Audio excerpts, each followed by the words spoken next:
여러분들은 지금까지 국회의원 뽑고 대통령 뽑고 엄청나게 선거를 투표를 했죠. 근데 선거 끝나고 나면 여러분들 찾아옵니까? 안 찾아오죠? 그러니까 여러분들은 어떤 자유만 있었냐 하니까 찍을 자유만 있고, 그 다음에 찍은 사람이 여러분들에 대해서는 내몰라라 하는 그런 세월을 보냈습니다. 여러분들은 형식적 자유민주주의 체제 속에서 살았습니다. 이제 앞으로는 여러분이 진정한 주인이 되는 자유민주 체제를 경험하셔야 됩니다. 그러려면 여러분들이 마을을 장악해서 여러분들이 주민들을, 유권자들을 각성시키면 이제 여러분들에 의해 가지고 대한민국이 바로 서는, 여러분들을 진짜 무서워하는 365일 여러분의 뜻에 따라서 정당이 바뀌고 정부가 바뀌는 그와 같은 걸 경험하고 싶지 않습니까? 그게 여러분들이 진정으로 주인이 되는 대한민국입니다. 지금까지 우리는 여러분 아시다시피 자유민주주의 체제는요, 본질적으로는 굉장히 좋은 체제지만 약점이 있어요. 조직화가 잘 안 돼요. 자유민주주의의 그 체제를 즐기는 것은 좋아하는데요, 자기가 희생하는 것도 싫어, 모이는 것도 싫어해요. 그래서 자유민주주의 체제의 어떤 국민들은 대충 개인주의가 심하죠.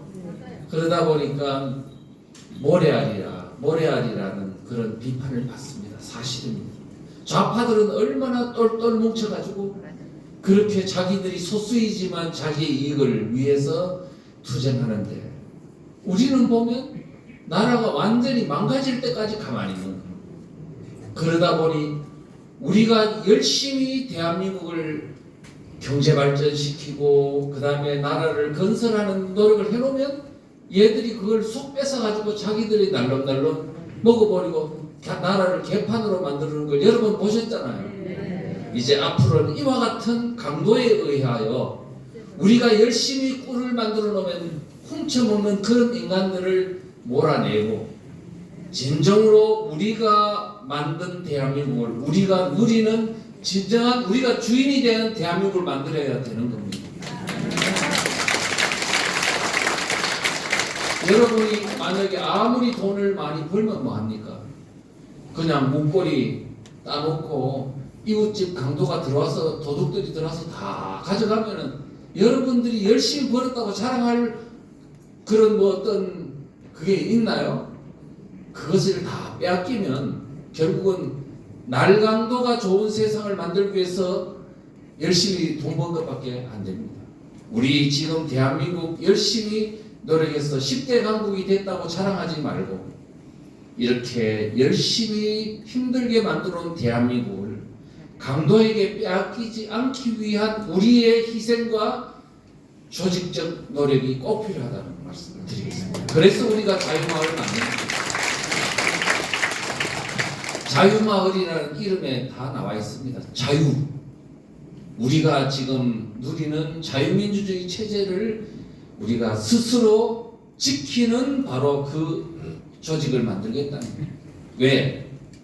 지금 어떤 상황이기 때문에 대한민국이 자유민주주의 체제를 와해시키려는 아주 희한한 세력들이 지금 마을을 지금 침투해서 점점점 장악해가고 있기 때문에 우리가 지금 자유민주주의 마을에서 자유민주주의를 지키지 않으면 이제는 도저히 다음 대한민국 자체가 무너진다는 겁니다.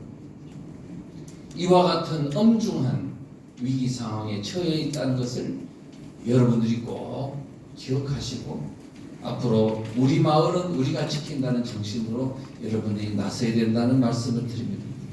저는 여러분 아시는 분은 아시겠지만 저는 국정원에서 27년간 근무를 했고요. 그 중에서 17년간을 국정원 직원들을 정신교육시키는 그러한 교수로서 이렇게 활동을 했습니다.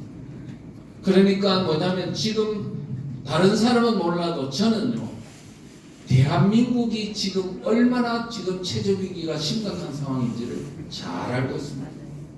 어쩌면 저는 40년 동안 예를 들면 대학교 다닐 때부터 정치, 경제, 사회, 문화 모든 부면을 다 공부를 했고, 그 다음에 사상 분야, 그 다음에 심지어는 뭐 심리학이라든 이런 것들을 공부했는데, 그게 오늘날 지금 이 시대에 대한민국의 사상 분야를 가르치는데 그렇게 요긴할 줄은 몰랐습니다.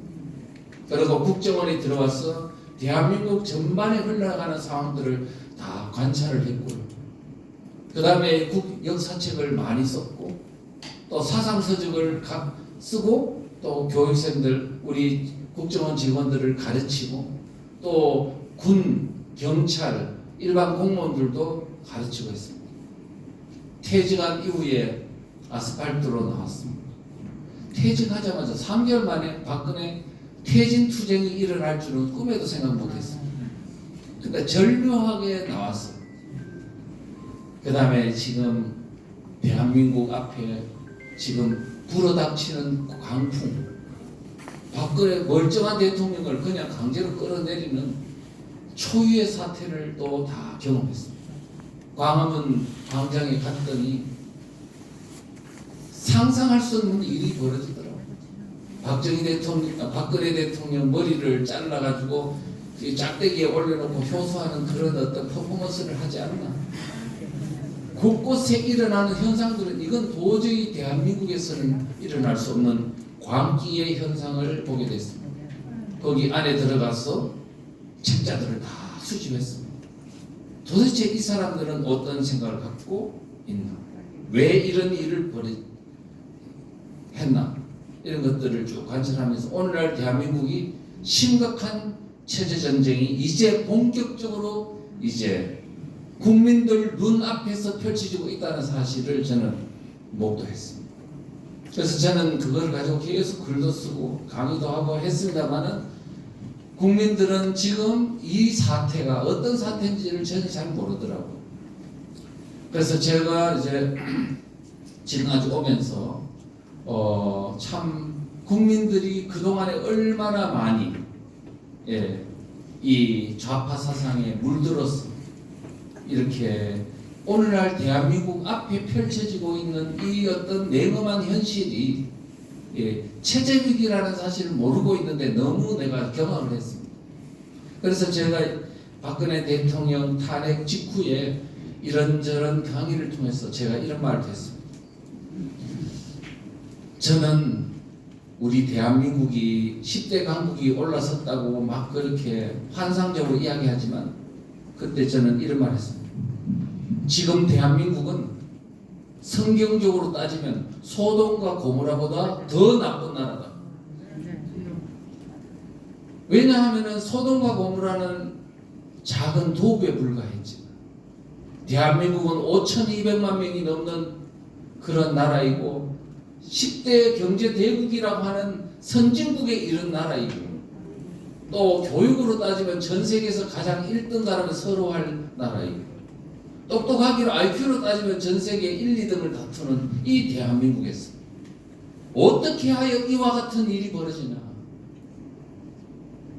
우리가 후진국이라면 또는 중진국이라면 반체제 자유민주주의를 파괴하려는 반체제 세력이 막 국민들을 불만 세력들을 이렇게 선동을 해서 체제를 뒤집어 엎는 혁명을 해서 성공한다고 하지만 우리는 지금 전 세계에서 자유민주주의 국가 중에서 가장 모범적인 나라이고 이렇게 잘 사는 나라가 어떻게 하여 자유민주주의를 파괴하려고 하는 북한을 추종하는 세력들이 그것도 선거를 통해서 정권을 잡나 이거예요.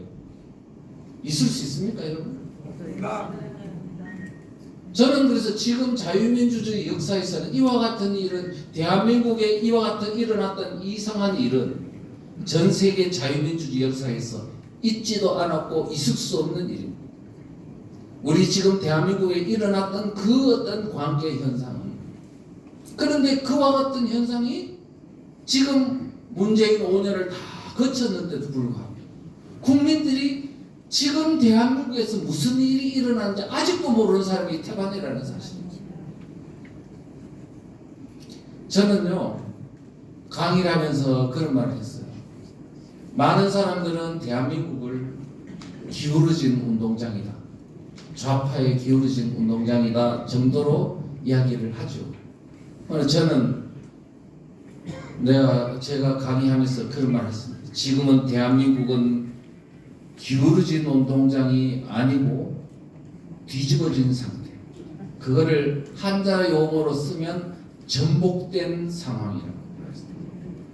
다른 말로 하면은 적화된 상황이라고 사실상. 그게 무슨 말이냐? 사실 아니 좀 과한 거 아닙니까? 저는 거짓말 하지 않습니다.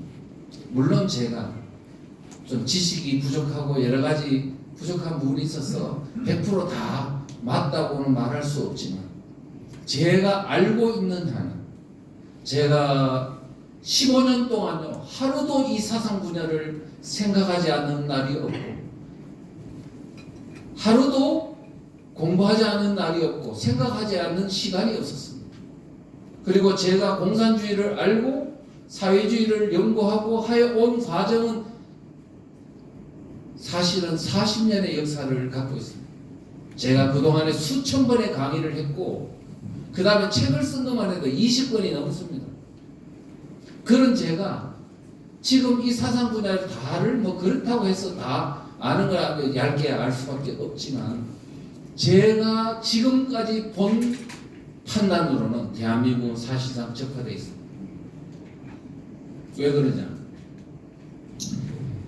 여러분들은 지금까지 적화니 공산화니 이런 말을 하면 뭘 생각하시냐 하면 매우 피상적인 인식을 하고 있습니다.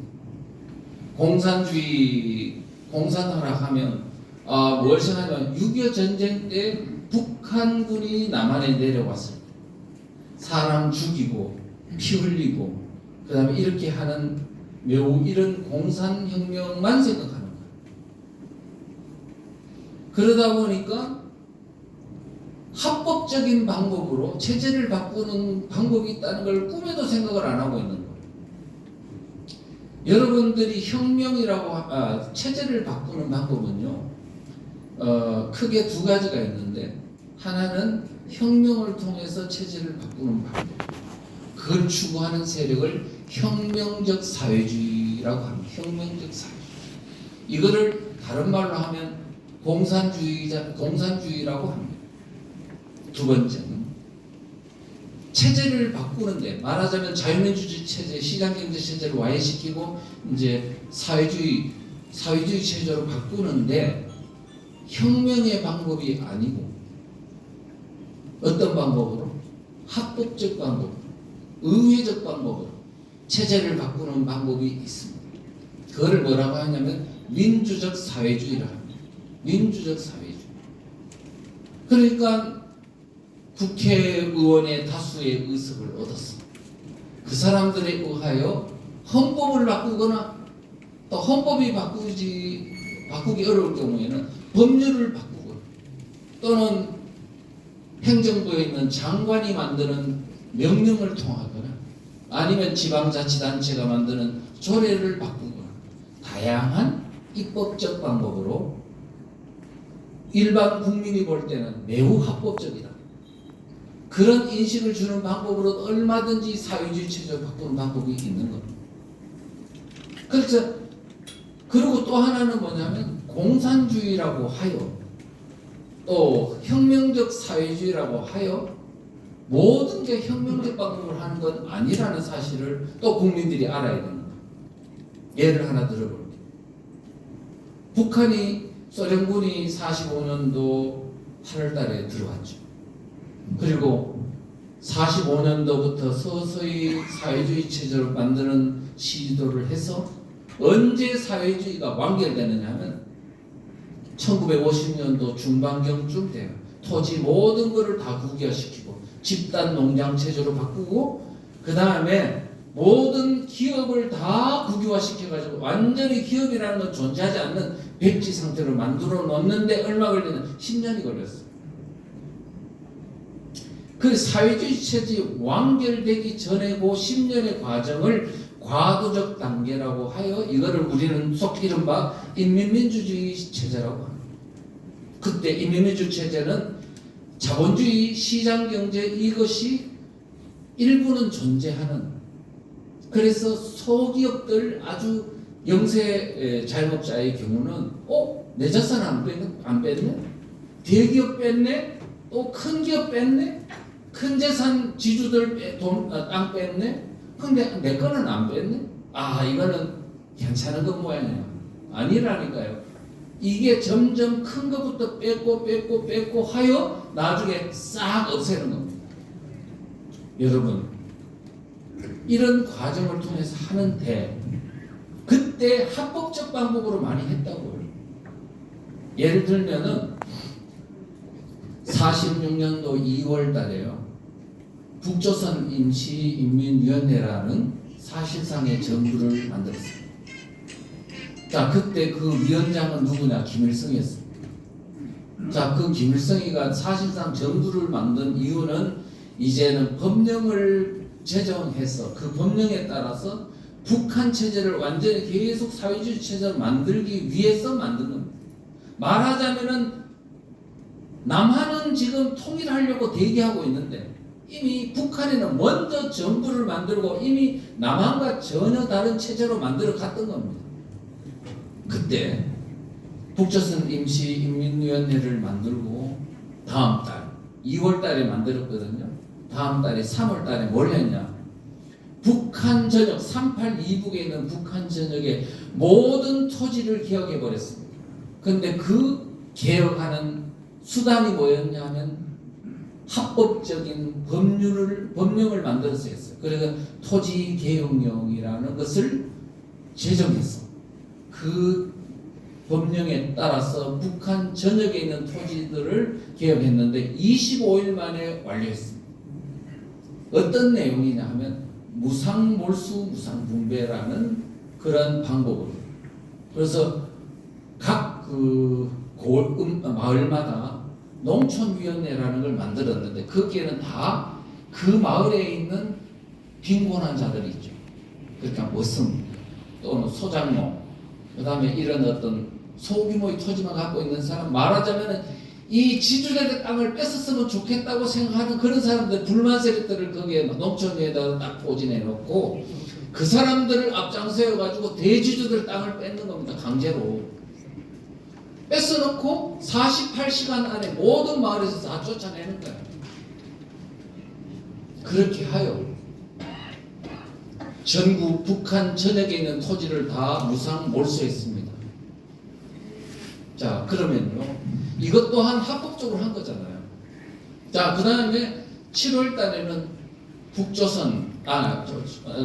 북한 전역에 중요산업 국유화령이라는 걸 제정을 해서 국가 또는 어떤 큰 기업들을 다 무상 몰수 조치했습니다. 그리고 뭐는 남겨뒀냐? 작은 기업들, 그 다음에 자영업자들, 이런 거는 남겨둬요. 왜? 그 숫자는 많은데 그 사람들까지 재산을 몰수하면 반발이 일어나고 김일성에 대해서 불만색으로 돌아가니까 지금 그건 다 계산하고 토지 개혁도 하고 계산하고 기업들도 몰수했다는 겁니다. 그러다가 어느 정도 6.25 전쟁을 거치면서 반발할 세력들을 싹 처형을 하고 이제는 사회주의 체제로 가도 아무런 불만이 없겠다 하는 상황을 만들어 놓고 그 다음 모든 걸 다 몰수했어요. 체제를 바꿨다. 여러분, 지금 북한이 공산화됐다는 걸 부정할 사람이 있습니까?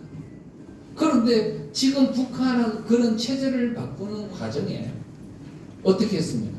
합법적인 법률과 명령과 조례, 합법적인 방법으로 이걸 바꾼 거를 볼 때, 공산화라는 말도 혁명을 통해서 피를 흘리는 것만 있는 게 아니고 합법적 방법으로 체제를 바꾸는 방법도 있구나 하는 것을 여러분이 이해하셔야 됩니다. 그런 차원에서 보시면 동부 공산화되는 과정도 보시면요 똑같습니다. 자, 2차 세계대전이 끝난 후에 동유럽이 다 공산화됐죠. 체코, 폴란드, 헝가리, 루마니아, 불가리아 쭉 공산화됐잖아요. 그때 그 공산화되는 게 전부 다 소련군이 진입해서 물론 강제적 방법으로 하기도 했습니다만 다 그렇게 한 건 아니고요. 선거를 통해서 여당과 야당이 다 이렇게 대립되는 상황에서 친소련적 공산당의 이게 세력이 약하다 보니까 어떤 방법으로든지 또 연합하고 연대하고 또는 선거를 통해서 또 국민들을 선동하고 이와 같은 합법적, 비합법적, 반합법적 방법을 다 혼용을 해서 결국은 합법적 방법으로 정당을 이용해서 또는 선거를 통해서 승리하고 그걸 가지고 또 헌법을 바꾸고 법률을 바꾸고 해서 공산화시켰다는 사실을 아셔야 합니다. 그런 측면에서 문재인 정부 5년을 거치면서 국민들은 도대체 이게 지금 적화되어 가고 있다고 하면 이게 지금 무슨 소리를 하는 거냐. 자유민주주의가 다 지켜지고 있는데라고 말하는 사람이 있어요. 이거는 지금 얼마나 우리 대한민국의 국민들이 체제가 바뀌는 방법론이나 지금 이와 같은 체제 위기의 심각성을 전혀 모르고 있기 때문에 이와 같은 현상이 벌어지고 있는 거죠. 저는 이미 대한민국은 적화됐다고 하는 근거를 여러 가지로 다 들지만 대표적인 예로요 이렇게 됩니다. 여러분요 만약 2018년 2월 3월 평창 올림픽이 있어가지고 국민들이 얼마나 좋아했습니까? 김정은 동생 김여정이 내려오고 김영남이라는 또 형식적 수반이 또 내려오고 또 문재인과 함께 청와대 안에서 또 사진도 찍고 이래 좋아할 때였죠. 국민들이 문재인 좋다고 지지율을 얼마 좀 여론조사하니까 80%가 넘었습니다. 그때 더불어민주당은 이때다 해서 헌법을 바꾸려고 했죠. 그 헌법 내용을 보는 순간에 저는 야 대한민국 끝장났구나 싶더라고요. 이 헌법은 여러분들이 만약에 제대로 잘 모르시는가 그런데 저는 딱 보는 순간에 아 이거 대한민국 이제 끝장났다. 하나만 말씀드리면 그냥 단순히 자유민주적 기본질서라는 데서 자유자를 뺐기 때문에 위험하다 그런 얘기가 아니고요. 양심의 자유를 사상의 자유로 바꿨습니다. 사상의 자유가 헌법상 보장되면 어떤 일이 벌어져요? 사상의 자유, 공산주의, 사회주의, 주체사상과 같은 자유민주주의를 파괴하는 모든 이런 어떤 사상들이 헌법상 권리로 보장이 됩니다. 그러려면 그 헌법이 통과되는 순간에 이제 우리 여기 여기 건물에 보면 주체사상 연구소가 만들어지고 선전하고 조직하고 이제는 주체사상을 추종하는 정당도 생길 수 그렇게 되는 거죠. 지금 이 헌법 하나가 바뀌면 무슨 일이 일어나는지 국민들이 전혀 모릅니다. 법률 하나 바뀌면 어떻게 될까요? 법률 하나 바뀌는데 제가 이제 예를 자주 드는 게 차별금지법입니다. 지금 문재인 정부가요 헌법을 바꾸려고 하다가 기독교인과 우파 운동에 의해서 막 저지가 됐는데 겨우 저지가 된 거라고요. 그런데 그 헌법이 저지되자마자 법률로 이제 그냥 체제를 바꾸는 작업을 하는데 지금 몇 개가 통과됐냐 하니까 문재인 5년 동안 법률이 4,025건이 바뀌었어요. 조례가 몇 개 바뀌었냐? 8만 건이 넘습니다. 엄청난 지금 법령이 바뀌었는데 그 법령 하나가 한 개만 통과되어도 대한민국의 체제가 근간이 무너지는 내용들이 많이 있습니다.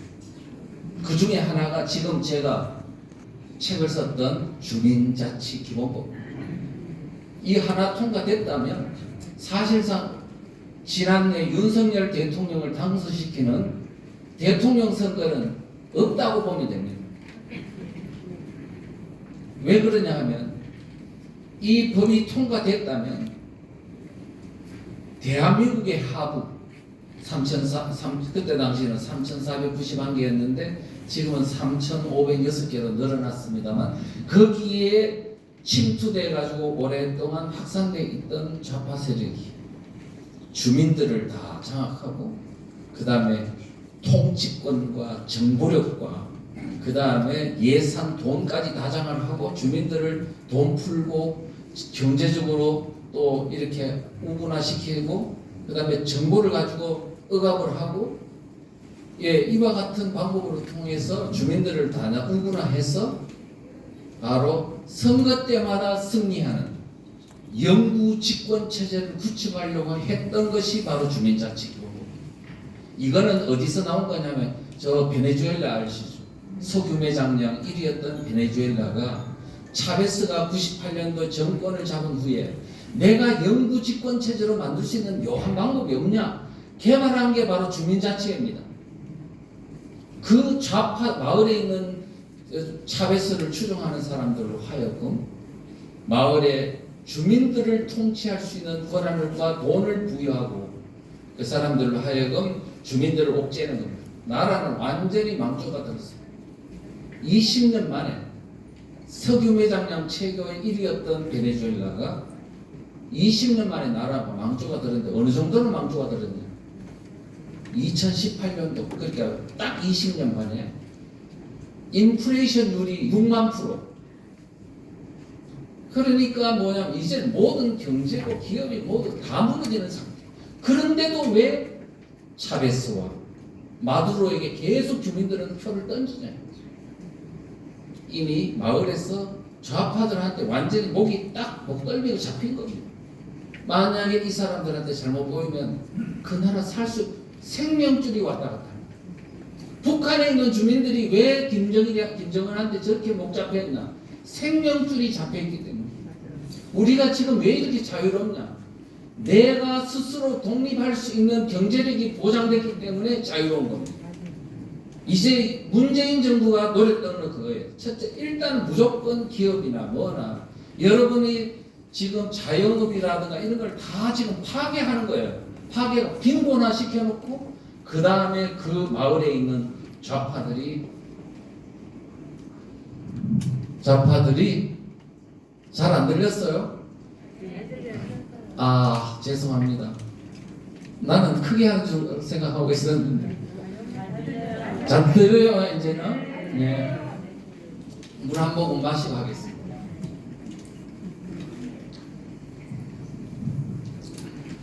한 시간 강의죠.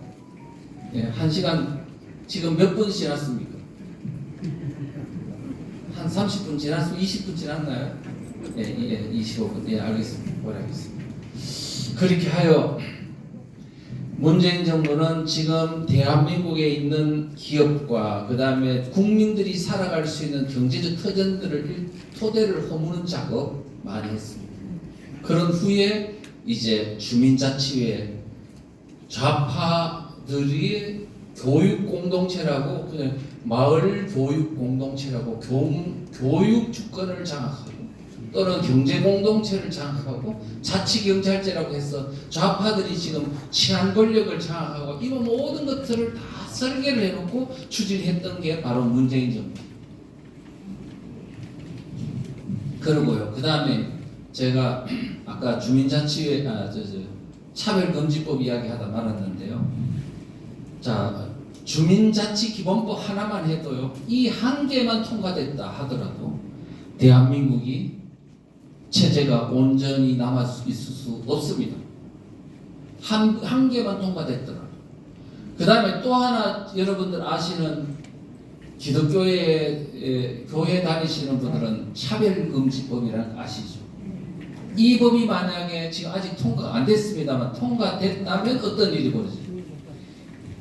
지금 이 차별금지 항목이요 몇 개냐면 23개 항목으로 되어 있습니다. 23개. 그런데 교회에서 알고 있는 동성애라든가 차별금지에 관한 성적 지향에 대한 차별금지하면 안 돼 라는 항목은 3개뿐이고요. 2개는 뭐냐 하면 사상에 대한 차별금지, 정치적 이데올로기에 대한 차별금지입니다. 만약에 이 차별금지법이라는 법률 하나가 통과돼도 이 법에 따라 대한민국에서 이제는 공산주의, 사회주의, 주체사상과 같은 조직을 만들고 선전하고 하는 게 마음껏 보장되는 겁니다. 인공기 걸어도 되는. 아니 이 차별금지법이라는 법률 하나에 항목 하나에 의해 대한민국의 국가보안법이 없어져 버리고 이제는 대한민국 체제가 무너지는 거예요. 그 다음에 그 안에 그 나머지 조항들은 뭐냐? 자유민주주의 시장경제 체제를 다 파괴하는 내용으로 되어 있습니다. 이 법이 통과되면 이 법에 따라 학벌도 차별하면 안 된다. 아니 박사과정 나온 사람이나 석사과정, 학사과정 나온 사람이 차별하면 안 된다? 그 다음에 능력 있는 사람이나 능력 없는 사람이나 열심히 일하는 사람이 없는 사람이나 직원 채용에 차별하지 않는다. 그러면 어떻게 이 대한민국의 기업이 존속할 수 있겠습니까? 외국 기업들이 다 나가는 거죠. 결국 뭐냐? 차별금지법이라는 이 법률 하나만 통과돼도 대한민국에 지금 있는 체제의 근간이 다 무너질 수 있는 겁니다. 그런데 우리는 지금 4025건이 통과되고 바뀌고 해도 뭐가 바뀌었는지 거기에 대해서 이거는 뭐 국회에서 다수당 선거를 통해서 다수당의 의석을 차지한 정당이 합법적 방법으로 뭐 바꾼 거 아닐까? 그러니까 자유민주주의가 잘 유지되고 있는 거겠지. 이렇게 생각하고 있는 이 심각한 어떤 그 불감증을 개선되지 않으면 대한민국은 지금 존속할 수 없는 겁니다. 지금 여러분 2019년도에 그 홍콩에서 그 700만 명 중에 200만 명이 뛰쳐나와서 거리로 막 그냥 혁명 저항한 운동 보셨죠? 네. 뭐 때문에? 외국에서 범죄를 저지르는데 한국 사람이 저지르면 저 중국 본토에 가서 수사하겠다고 하니까 송환법이라는 법률 하나 때문에 이 법이 통과되면 우리의 홍콩의 자유는 말살된다 해서 저항했던 거 아닙니까? 법 하나가 바로 그 체제를 망가뜨릴 수도 있다는 거예요. 근데 우리나라는 4025건이 바뀌고 조례가 8만 건이 바뀌었는데도 이게 도대체 무슨 일인지, 이게 체제 변혁에 무슨 일이 있는지 아무도 모른다는 사실은 오늘 대한민국에 얼마나 지금 자유민주주의 체제를 그 즐기는 데는 선수들인데 이 체제를 지키는데 이렇게 무관심할 수 있을까? 전문가 하나 없이 싹 사라졌습니다. 지금 왜 이런 일이 벌어지냐 하면 바로 오늘 우리 국민들이 당면한 우리가 너무나 사상에 대한 어떤 불감이라 할까요, 무지라 할까요? 이것이 가진 바로 결과다. 바로 우리가 잘못된 선택에 대한 결과물이다. 이렇게 생각했습니다. 그러면 우리나라에 옛날에 체제 위기가 왔다는 걸 경종 울리던 사람이 많이 있었잖아요. 제가 그 한국학중앙연구원에 있는 양동환 교수님이라는 분을 2008년도에 물론 그 전에 있었다는 알았지만 이제 알게 됐고 그분이 한국의 우파 사상계에는 최고 전문가라고 할 수 있습니다. 자, 그분이 이 88년도면 그때 한창 대학가에 주사파들이 막 우후죽순처럼 대학가를 장악하고 또 대학에 등교할 때 정문 앞에다 성조기를 그려놓고 모든 학생들이 성조기를 밟고 지나가게. 그 다음에 북한에서 오는 구구의 소리 방송이라는 방송을 통해서 지금 그 지령을 받고 매일 등교한 후에 어떤 활동을 할 건지를 논의하는 정도. 그러니까 김일성, 김정일이가 어떤 만들어 놓은 그 교육을 받고 대한민국에서 무럭무럭 주사파들이 자랐던 그 시기 아닙니까? 그때 아무도 입 닥쳐 학생들한테 밑보이면 혼날까봐 그렇게 하고 있을 때 그분은 현대공론이라는 잡지에서 우익은 죽었는가 라는 글을 썼습니다. 그분 호남분이에요. 순천. 우익은 죽었는가 라고 하면서 이런 식으로 가면 언제인가는 모르겠으나 반드시 좌익이 정권을 잡는 시기는 온다.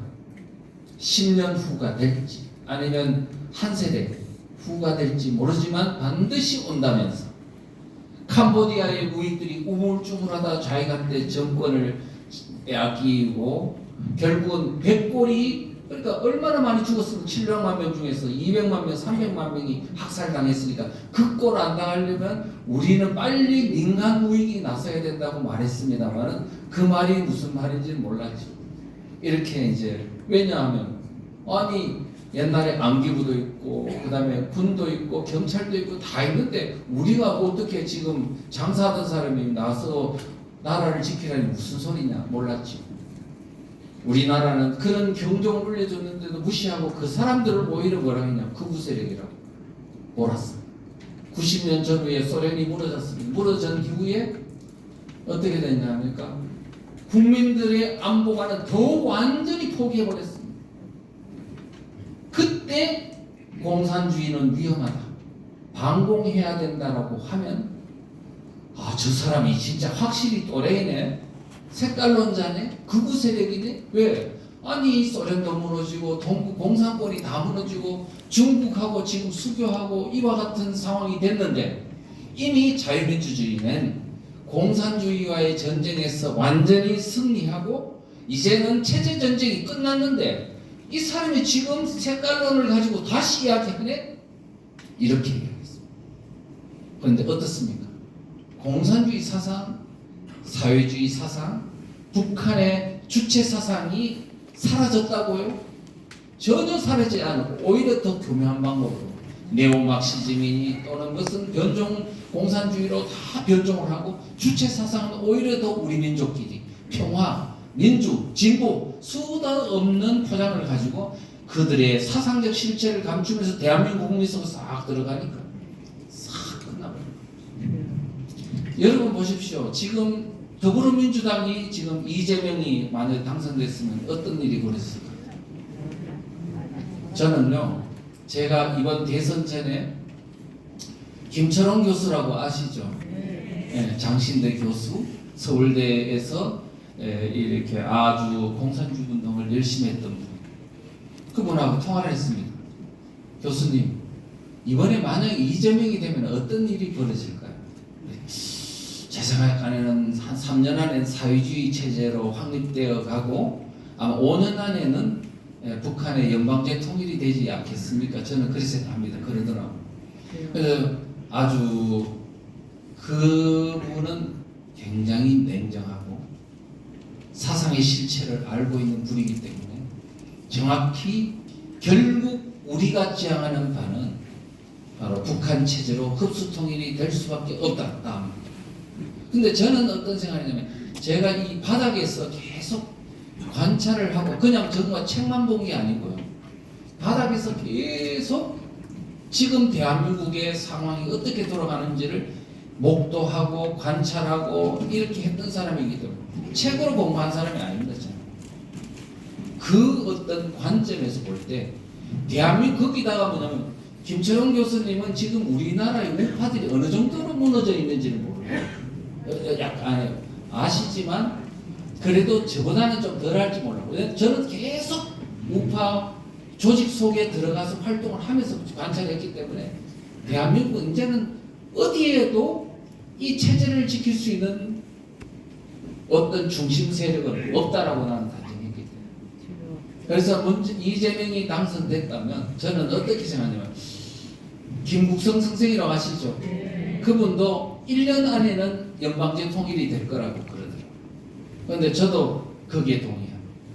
아마 그 정도 선에서 아마 연방제 통일로 가지 않겠나. 그런데 저는 그보다 더, 자 보세요. 적화 통일이 이제 연방제 통일이 되는데 1년 내도록 가만히 괜찮다가 갑자기 탁 이래 되는 상황으로 갈까요? 아니면 이렇게 상승곡선을 그릴까요? 상승곡선을 그리겠죠. 저는 이재명이 당선되면 많은 분들하고 대화를 해보니까 뭐라 하냐, 이재명 되면은 이민 간다 그러더라고요. 실제 돈을 마련할 분이 많았어요. 그런데 이제 문제는 뭐냐면 이재명이 당선됐어. 자, 이분이 이제 서울에 누구 부산에도 있고 뭐 전국에 다 있겠죠. 이 사람들이 갑자기 이제 막 이민 행렬이 막 인천공항으로 막 몰려들기 시작하는 거예요. 그러면 이재명이라는 사람은 이걸 보고 놔둘까요? 돈이 빠져나가는 걸? 놔둘까요? 안 놔둘까요? 안 놔두지. 그러면 그 배후에 있는 경기동부연합이 있잖아. 종북 세력이 지금 이재명 배후에 그렇게 해서 북한의 양해를 얻어서 대통령 후보도 당선되고 지금 했잖아요. 그럼 그 사람들이 가만히 있지를 않죠. 어떤 사람들인데? 북한이 바로 현금 차단해. 그러면 김포공항이 이제 인천공항이 차단되는 거죠. 못 나가는 거야. 이런 상황이 곧 도래하는 거예요. 1년이 아니고 바로 출범함과 동시에 그와 같은 사태가 벌어질 가능성이 높습니다. 근데 여러분 지금 보십시오. 국정원이 이제 뭐 제주 뭐 창원부터 해가지고 지금 민노총 들어가서 한 뭐 동시다발적으로 막 지금 간첩수수 잡고 있는 거 보셨죠? 네. 지금 그게 빙산의 일각의 이제 시작일 뿐입니다. 지금 뭐 모든 분야 정치 경제 사회문화 참 지금은요 이제 뭐 꼬리 정도 잡는 거라면 앞으로 이제 몸통들이 막 드러날 날이 온다고요.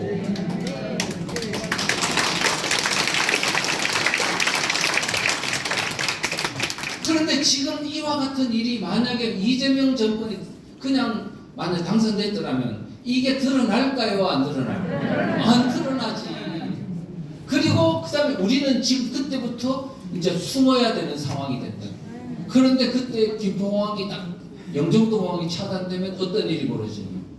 우리나라는요 섬나라입니다. 섬나라. 북한은 가로막혀 있고 그 다음에 나머지는 바다잖아요. 우리나라는 섬나라라는 걸 꼭 명심해야 됩니다. 사상적으로 섬나라예요. 도망갈 데가 없어요. 그런데 왜 이렇게 지금 북한이 우리를 노리고 북핵을 만들고 지금 80, 70 몇 년 동안 지금 대한민국에 간첩 보내가지고 뭐 지금 이렇게 위험한 상황에 이르렀는데도 왜 아직까지 안심하고 계시냐 이거야. 말이 돼요, 안 돼요? 안 돼요. 저는요, 우리 지금 그런 데다가 문재인 정부 5년 동안 적화해 놓은 상황에서 이재명 체제가 등장했다면 이제는 모든 마무리를 하면서 북한 체제로 흡수통일이 돼서 오늘날 대한민국이 세계 10위권이라고 하는데 경제만 높은 게 아니에요. 창원에 가면 모든 군수를 만드는 무기 생산 공장들이 그거 다 그게 북한으로 넘어가. 그 다음에 포항제철이 넘어가라. 그 다음에 지금 뭐 진해, 창원, 마산 뭐 지금 우리나라 박정희 대통령이 만들었던 이와 같은 세계의 어떤 수출 공장이자 어떤 그런 허파 역할을 했던 대한민국이 통째로 북한에 넘어갔을 경우 그거다 핵까지 가지고 양심이라고는 존재하지 않는 북한한테 이 모든 대한민국의 위협이 넘어갔을 경우 인류사적인 화근이 되는 겁니다. 우리는 지금 대한민국이 이 세계한테 얼마나 빚을 졌는지 몰라요. 여러분이 일제로부터 해방된 게 우리 힘으로 해방됐습니까? 뭐로 해방됐습니까? 미국이 원자폭탄 히로시마 나가사키 터뜨려가지고 일본이 항복해서 우리가 해방됐지 않았습니까? 남의 힘으로 우리가 해방됐다고요. 그 다음에 또 해방되고 났더니 좌익과의 갈등이 있었는데 그것도 미군이 들어와가지고 겨우 이렇게 자유민주 체제를 만들어 놓고 나갔지 않습니까? 6.25 전쟁이 났는데 또 미군이 오고 유엔군이 와가지고 다 지켜주지 않았습니까? 경제 발전하는데 미국이 또 관세도 낮춰준다, 온갖 국방을 다 또 지켜준다, 이런 도움으로 우리가 성장하지 않았습니까? 근데 우리는 하나도 고마움도 모르고 그 주사파들을 그냥 뭐 민주화의 칼을 쓰고 월계관도 씌워주고 그 사람들한테 모든 세상의 경제권이나 이런 걸 다 장악하도록 만들어 놓고도 그것도 모자라가지고 반미하고 나가라 미국 나가라 그러고 이런 걸 방치해 놓고 그러다가 그런 사람한테 정권까지 지금 표 찍어가지고 넘겨주고 뭐 하자는 겁니까? 말이 돼요 안 돼요?